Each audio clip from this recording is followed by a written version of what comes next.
mushrooms, and what you want them are in distinct little pieces. We're going to chop them up into about a 1/16 inch pieces. If you were starting out to study as a French chef, you'd spend about your first 2 years chopping mushrooms and onions and everything else. And you'd think you got all your mushrooms chopped fine enough, and the chef would say, no, it's not nearly fine enough. There isn't any quicker way of doing this. There. Now, the stuffing that we're going to make for these mushrooms is called a duxelle, mushroom duxelle. And the trick about this one is after you've gotten them all chopped up, you're going to squeeze the juice out of it. Because anytime you make a mushroom stuffing, you cook the mushrooms and you want all the juice to be out of them. Otherwise, if you put it as a stuffing, the juice would come out as, say, as the mushrooms cooked, and it would all be sort of gooey, which we don't want. Now I've got them in the corner of a clean towel, and then you just fold them up like that, and then twist them until the juice comes out. There's not very much there. You can see it's a little tiny bit. There. You can save that juice, such as it is, for a sauce. And then we're going to saute the mushrooms in butter. We've not got very much, so I'll use not even quite a tablespoon of butter. And when that gets hot, it doesn't even make a difference if it's absolutely hot. In this case, in they go. And then to give a little more flavor, we'll add some minced shallot. You notice that cutting down this way and cutting across. Do practice this method because it's so quick. It does take a little practice. It takes you about a week or so to learn, but anytime you're going to chop anything, just practice on these various things and you'll find that you've learned it very quickly. Now that is just going to cook for 4 or 5 minutes.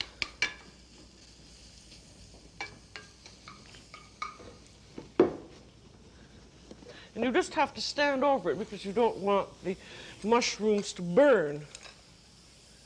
They're done when the mushroom pieces begin to separate from each other.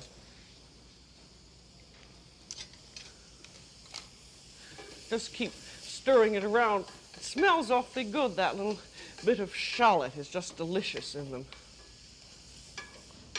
Then after the pieces begin to separate from each other in 2 or 3 minutes, we're then going to put some cream in them. And so, because you want, as the French say, a liaison, so you want to have a little bit of flour. This is really like making a mushroom sauce. I'm putting in about half a tablespoon of flour.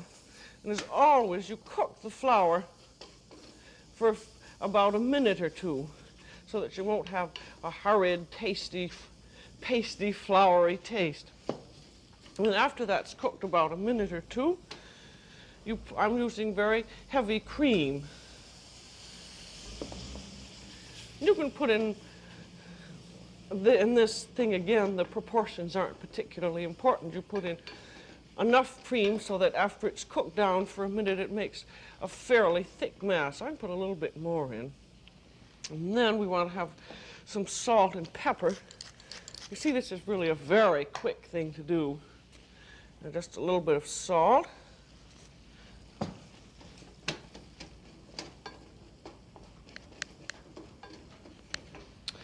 And then here are our mushroom caps all ready to be filled. And it's a good idea to rub them with butter. You see, again, I always use my hands. You just really, if you're squeamish about using your hands, it just takes you a very long time to cook, and you're not going to be as efficient about it as you should. Now, our mushroom sauce is thickened up, and we put in a little bit of parsley. And then we just fill the mushrooms with the sauce.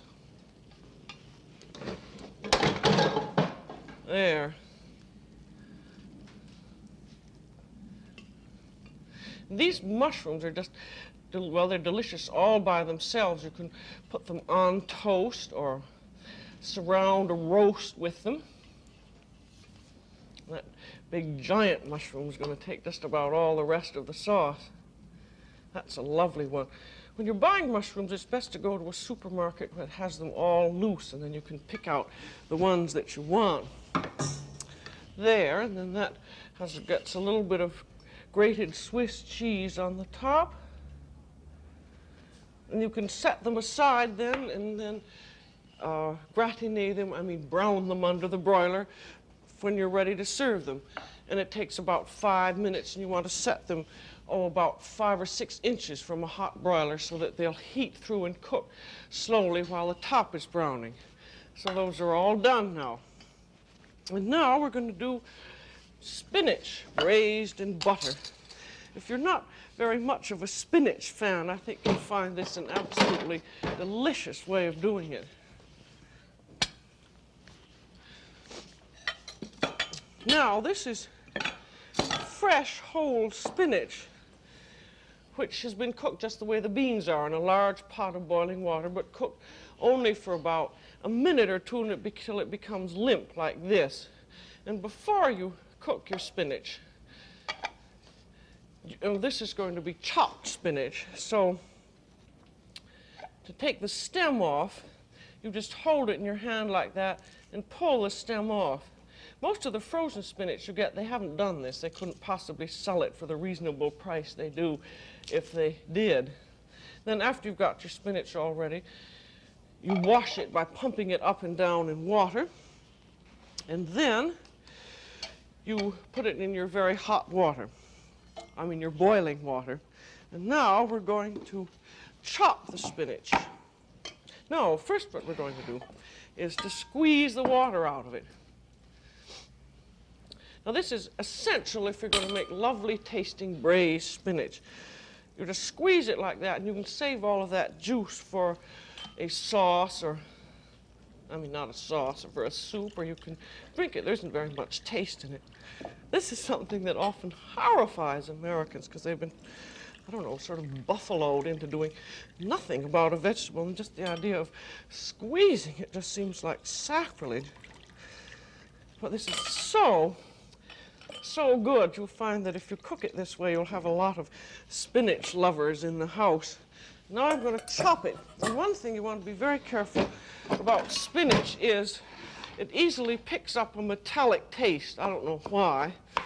So I'm very careful, and I chop with a stainless steel knife. In fact, I save this as my spinach chopping knife.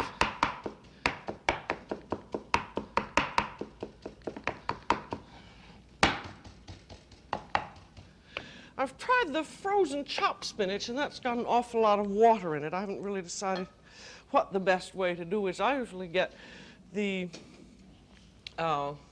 frozen leaf spinach and then let it defrost, and it comes up to the same point that you just saw it now. It's watery, so you just squeeze it out, and it turns out very well. And then again, as with the beans, you let it cook for a minute or two to get rid of the water. And when it begins sticking to the bottom of the pan, you've gotten rid of the excess water. And then again, we're going to put a little bit of flour in. I've got about 2 cups of spinach, and I'm going to use about 1.5 tablespoons of flour. And you want some butter in too. And let that cook for about a minute so that you've cooked your flour. And then you add either cream or chicken stock. I'm going to add cream this time because it's so nice. Put in about 1/2 cup and let it cook very slowly. Before that, you put in some salt and some pepper. And you see the liquid is now all absorbed, so you add a little bit more. You can even do this with just water, but if you do, add some onion, and then you cover your pan and let it cook very slowly for about for about 15 minutes. Because as you remember, the spinach has just been blanched for about half a minute, so it isn't really cooked yet.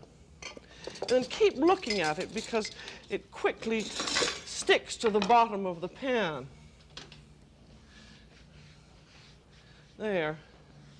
Now, spinach goes with fish and with chicken breast and is an absolutely delicious dish when cooked this way. Now here are all our vegetables. We have our spinach here, which is spinach braised in cream with poached eggs on it. And we have carrots. There are carrots. And we have, this is the way your mushrooms look when they have been, because I saved the biggest one to show you that, but this would have shrunk up about 2/3, but there it is when it's all broiled. And we have our lovely fresh green beans. So all of these, you see, all of these can be done ahead and then heated up just before you're going to serve.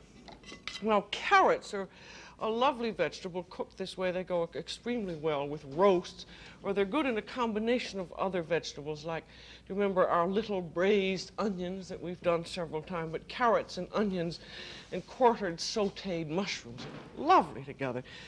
And this spinach, I'm most anxious for you to try it because it is so good. This cream in it, or a stock, makes it a lovely bed for anything. If you're doing poached fillets of fish, for instance, you put a bed of creamed spinach or spinach cooked in stock underneath, and then lay your fillets of fish over it, and then put on a lovely sauce, and you have a perfectly delicious dish. And these broiled mushrooms are extremely nice just as a first course. Take the crusts off some white bread and saute them in butter until they're a light golden brown, and then put 3 or 4 of these mushrooms on, and you have a perfectly lovely hot appetizer. Now, we're going to use this vegetable plate as a luncheon dish, or a light supper. And we have hot French rolls and an Alsatian Traminer wine, which is a lovely light floury wine that's not too dry and goes perfectly beautifully with vegetables. And we also have a pitcher of hollandaise sauce in case anybody likes that kind of thing. Now, I hope that I've done this clearly enough so that you can do these vegetables yourself. I think the most important one is the large pot of rapidly boiling water into which you drop either your spinach or your green beans. And remember that it only boils for about 4 or 5 minutes. You keep tasting it, and when it's just right, you drain all the water off and then refresh it in cold water. And that refreshing is the most important, well, the second most important part of it, because it stops the cooking. As you can imagine, if you drained it off into a colander and then the beans all sat on top of each other, they'd lose all their color and freshness, and by refreshing them in cold water, you retain the lovely crunchy taste of a wonderful fresh vegetable. And next time we're going to do veal scallops the French way, which is a quick and lovely dish to do. So that's all for today on The French Chef. This is Julia Child. Bon appétit.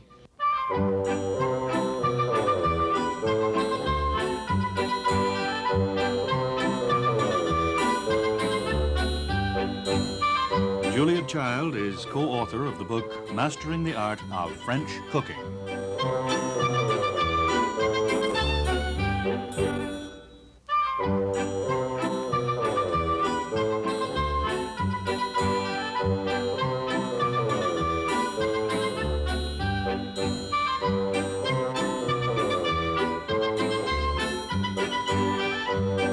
The French Chef is made possible by a grant from Safeway stores.